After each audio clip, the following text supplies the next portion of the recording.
welcome back to my channel. My name is Maria. If you watch this video and you get something out of it, please hit the like button and subscribe to my channel for any future videos.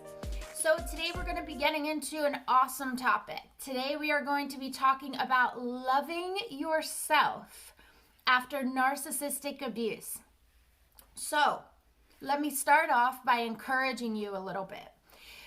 Think about if you are falling in love with someone else and this person has gone through childhood trauma or trauma from a relationship that was narcissistic. Now you're falling in love with this person. You're learning about all the little things that make them tick. You're learning about what their boundaries are, what they've been through, the details. And just sit there and think about how hard it is to get to know someone like that, to break their walls down, to really get to the core of who they are and to love them for everything about them, their flaws, their good things, their bad things. So that's not an easy path to go down when starting a new relationship, right? It makes sense. Now, think about doing all those things for yourself. It is not an easy process to love yourself after you have been through any sort of trauma or prolonged abuse. It's just not easy.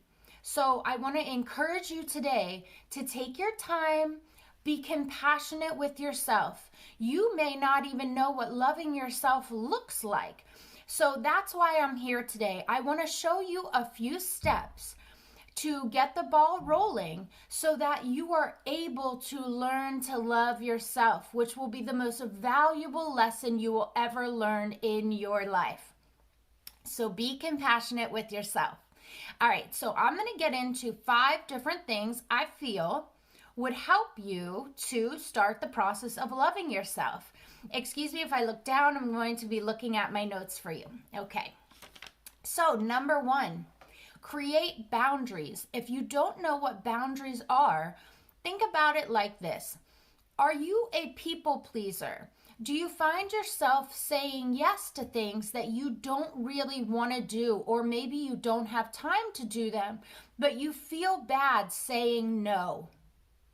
Boundaries are you saying no to things and taking that time to care for yourself. So boundaries are really, really important in the process of loving yourself because you are now taking the time that you would spend on someone else and you are honoring yourself with that time.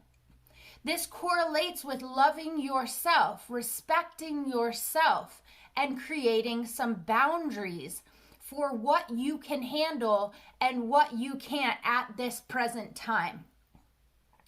So number 1, create boundaries. Number 2, good self-care. So self-care, depending on who you are, where you are in life, is going to look completely different.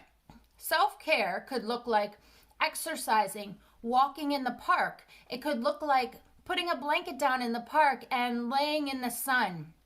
It can look like skincare, good skincare at night or in the morning.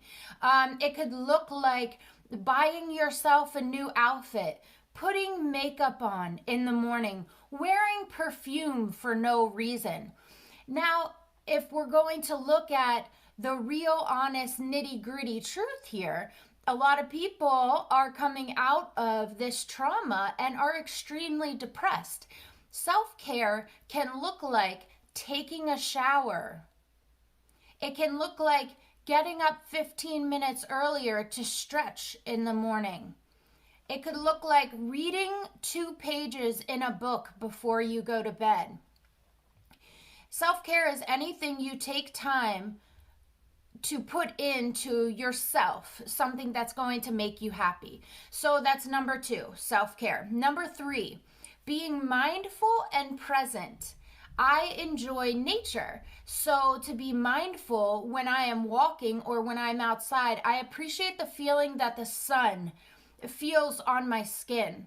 I appreciate the green leaves, the bark on the trees, the different types of nature around me. Anything that's going to bring the compulsive thoughts in my brain back to the present so that I can appreciate the things that are happening around me at this moment. This gives your brain a chance to breathe. It shows you the beauty of what is around you and the compassion you have for things outside of yourself. This helps you with self-love. Okay, so being mindful and appreciating nature. Number 4, forgiving yourself for things that have happened to you that are not your fault. And a lot of people would put forgiving yourself as number 1. It makes sense, right? I have personally in my life found that forgiving yourself is such a hard thing to do. Think about how hard it is to forgive other people, and then think about how much negative self-talk you give yourself, and it's not easy to love yourself is the point. So for me, getting the ball rolling by doing these mindful things, by doing self-care, exercising and all this gets the ball rolling. And eventually, as you see yourself changing and you start remembering who you are, then forgiving yourself makes a little bit more sense. It becomes a little bit easier. That's why I'm putting this as number 4, not because it is not important. It is extremely important. I just want you to be able to succeed at it.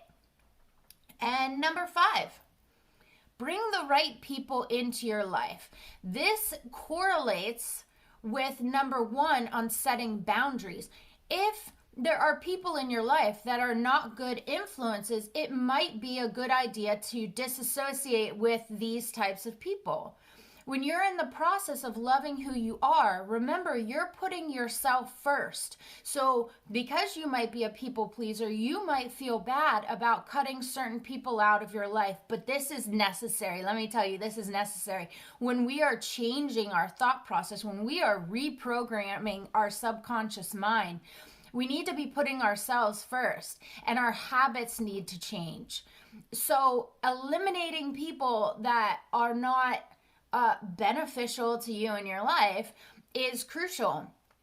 If you have a problem, a lot of people that are in the flight response they self-medicate. So drugs, alcohol. If you have people around you who encourage you to do these drugs and this alcohol, how are you going to get out of that mental state to be able to love yourself when you're doing things that are the complete opposite of that?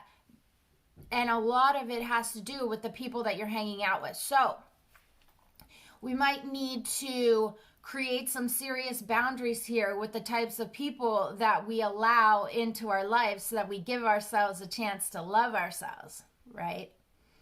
All right, guys, I hope this video helped you in some sort of way. If it did, please don't be shy. Hit the like button, subscribe to my channel. I know I am brand new at this, but there are so many more videos to go. I encourage you to just keep going with your self-love journey. I am here for you. Comment below anything that you want to learn more about, whether it have to do with loving yourself or narcissistic abuse or narcissistic abuse recovery. And I will make those videos for you. Thanks so much. Don't forget to subscribe to my channel, and I wish you all the love in the world.